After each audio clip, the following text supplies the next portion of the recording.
3 pasos para traer un avivamiento a tu iglesia.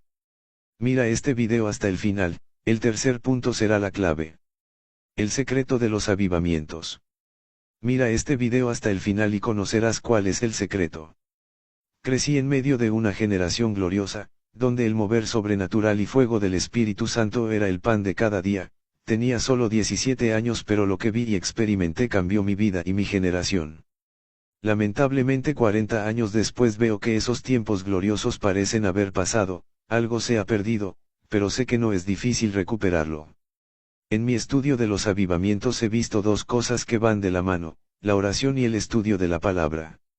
La oración, aunque es necesaria, no trae por sí sola el avivamiento, sino es necesario que se una al conocimiento de la palabra de Dios.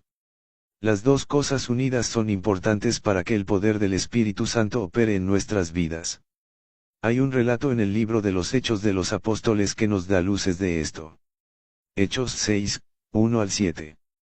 En aquellos días, como creciera el número de los discípulos, hubo murmuración de los griegos contra los hebreos, de que las viudas de aquellos eran desatendidas en la distribución diaria.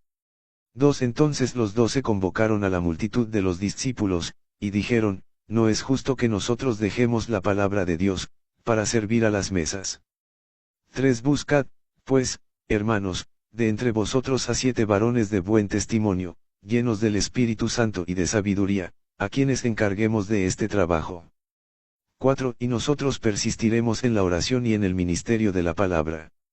5 Agradó la propuesta a toda la multitud, y eligieron a Esteban, varón lleno de fe y del Espíritu Santo, a Felipe, a Prócoro, a Nicanor, a Timón, a Parmenas, y a Nicolás prosélito de Antioquía. 6 A los cuales presentaron ante los apóstoles, quienes, orando, les impusieron las manos. 7 Y crecía la palabra del Señor, y el número de los discípulos se multiplicaba grandemente en Jerusalén, también muchos de los sacerdotes obedecían a la fe. Aunque este verso habla de la institución del ministerio de los diáconos, podemos ver que el resultado de que los apóstoles pudieron dedicarse a la oración y el estudio de la palabra trajo un gran avivamiento a la iglesia. La iglesia siempre le ha dado énfasis a la oración, y debemos orar siempre, pero vemos que los avivamientos siempre llegan después que los ministros redescubren porciones olvidadas de la palabra. A lo largo de la historia podemos ver esto.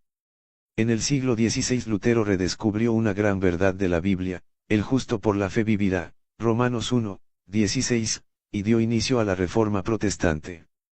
En 1901, en la escuela bíblica de Charles Parham, en Topeka, Kansas, él les dejó como tarea que averiguasen en el libro de Hechos, cuál era la evidencia en los cristianos de recibir el bautismo con el Espíritu Santo, y en la noche todos vinieron a él diciendo que hablaron en lenguas. Esa noche ellos fueron bautizados con el Espíritu Santo y hablaron en lenguas. Entre los que estaban en ese grupo estaba William Seymour, quien viajó a Los Ángeles, y en 1906 tuvo reuniones en la calle Azusa, donde empezó el avivamiento pentecostal. En 1948, William Branham y otros 120 ministros, redescubrieron la sanidad divina en la Biblia y empezaron el avivamiento de sanidad.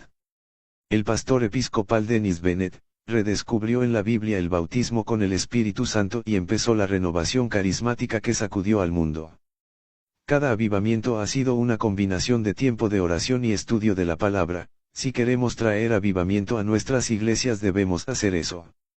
Y por último, cuando han orado y pasado tiempo en la palabra, llegará a sus vidas la revelación de qué hacer, y al hacerlo, al actuar en la palabra que han recibido, empezará un avivamiento en la comunidad donde se encuentren.